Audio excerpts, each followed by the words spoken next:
Welcome back to Disneyland Hotel Diaries, the series where we do the homework for you. Today, we're diving deep into the Solara Inn and Suites. We're going to talk about the good, the bad, and yeah, those infamous paper-thin walls to help you figure out if this hotel is the right call for your Disney trip. Okay, so you're planning that awesome Disneyland trip, right? But let's be honest, the first big hurdle is always, where are we gonna stay? The choices can be totally overwhelming, so that's what we're here for. In this explainer, we're gonna break down the Solara Inn and Suites. We'll cover the location, what the rooms are actually like, and the big pros and cons, all to help you decide if it's the right spot for you. So let's get right into it.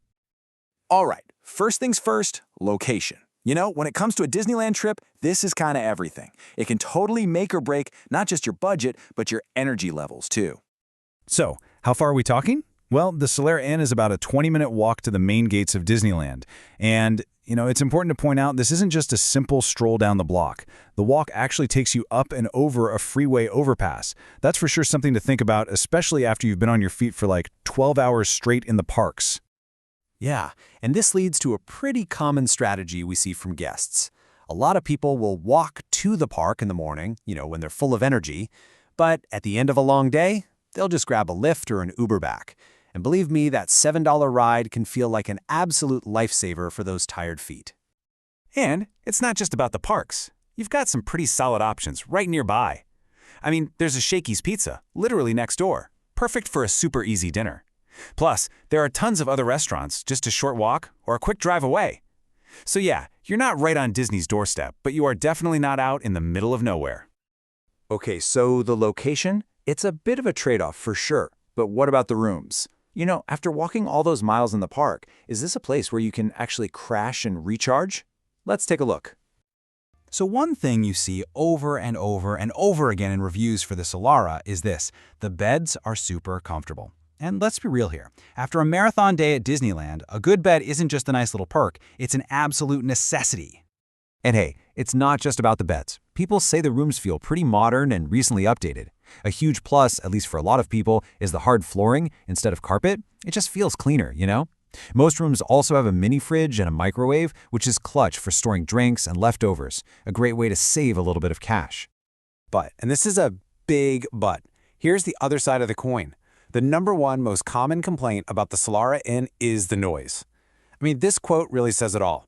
Guests report hearing everything, from their neighbors' conversations to their showers to the traffic outside. If you're a light sleeper, this could be a serious deal breaker. Okay, so this brings us to the really crucial part, right? Every hotel has its pros and its cons. So let's lay them all out on the table and see what the ultimate trade-off really is at the Solara Inn. All right, let's break this down. On the perks side, that first one is huge: free parking. Seriously, in Anaheim, that can save you a good chunk of change. Then you've got those updated rooms and comfy beds we mentioned, which makes this a pretty great value. But then you look at the quirks side. Right at the top, you've got those paper-thin walls. Then there's the 20-minute walk, and no jacuzzi for your tired feet. And that inconsistent service point is really important. A lot of people say the staff is great, but then you see some really troubling reports, like from one guest who said their confirmed reservation was just canceled at the last minute. So that's definitely something to be aware of. Hey, real quick, if you're finding this breakdown helpful for your trip planning, do us a favor and hit that subscribe button. It really helps us keep making more of these explainers for you. Thanks.